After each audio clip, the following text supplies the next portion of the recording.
ನಿಮ್ಮ ವಾಟ್ಸಾಪ್ ಇನ್ಮೇಲೆ ವರ್ಕ್ ಆಗಲ್ವಾ? ಹೌದು, ಯಾಕೆಂದ್ರೆ ಸರ್ಕಾರ ಒಂದು ಹೊಸ ರೂಲ್ ತಂದಿದೆ. ಈ ಹೊಸ ರೂಲ್ ಪ್ರಕಾರ ನಿಮ್ಮ ಮೆಸೇಜಿಂಗ್ ಆಪ್ಸ್ ಆಕ್ಟಿವ್ ಸಿಮ್ಗೆ ಲಿಂಕ್ ಆಗ್ಲೇಬೇಕು. ಅಂದ್ರೆ ಫೋನ್ನಲ್ಲಿ ಆಕ್ಟಿವ್ ಸಿಮ್ ಇಲ್ವಾ? ಹಾಗಿದ್ರೆ ಆಪ್ ಕೂಡ ವರ್ಕ್ ಆಗಲ್ಲ. ಸಿಂಪಲ್.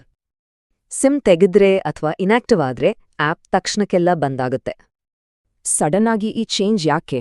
ಯಾಕಂದ್ರೆ ಸರ್ಕಾರ ಒಂದು ದೊಡ್ಡ ಪ್ರಾಬ್ಲಮ್ಗೆ ಸೊಲ್ಯೂಷನ್ ಹುಡುಕ್ತಿದೆ.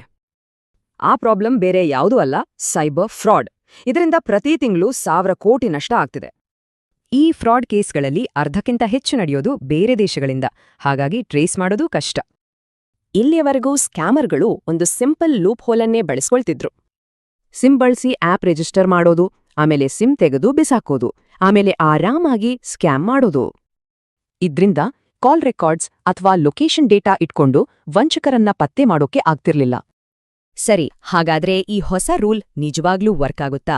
ಎಕ್ಸ್ಪರ್ಟ್ಸ್ ಈ ಬಗ್ಗೆ ಡಿವೈಡ್ ಆಗಿದ್ದಾರೆ. ಕೆಲವು ಸೈಬರ್ ಸೆಕ್ಯೂರಿಟಿ ಎಕ್ಸ್ಪರ್ಟ್ಸ್ ಪ್ರಕಾರ ಸ್ಕ್ಯಾಮರ್ಗಳು ಫೇಕ್ ಡಾಕ್ಯುಮೆಂಟ್ಸ್ ಕೊಟ್ಟು ಹೊಸ ಸಿಮ್ ತಗೋತಾರೆ. ಆದ್ರೆ ಟೆಲಿಕಾಂ ಇಂಡಸ್ಟ್ರಿ ಹೇಳೋದು ಬೇರೆ. ಇದು ಆಪ್ಸ್ ಅನ್ನ ರಿಯಲ್ ಐಡೆಂಟಿಟಿಗೆ ಲಿಂಕ್ ಮಾಡುತ್ತೆ ಅಂತಾರೆ. ಹಳೇ ಸಿಸ್ಟಮ್ನಲ್ಲಿ ಒಂದೇ ಸರಿ ವೆರಿಫಿಕೇಷನ್ ಇತ್ತು. ಹೊಸ ಸಿಸ್ಟಮ್ನಲ್ಲಿ ಆಕ್ಟಿವ್ ಸಿಮ್ ಇರೋವರೆಗೂ ಚೆಕ್ ಆಗುತ್ತೆ. ಈ ಕಾನ್ಸೆಪ್ಟ್ ಹೊಸದೇನಲ್ಲ.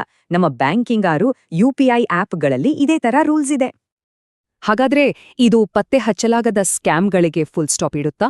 ಅಥವಾ ಇದೊಂದು ಹೊಸ ಲೂಪ್ ಹೋಲ್ ಆಗುತ್ತಾ?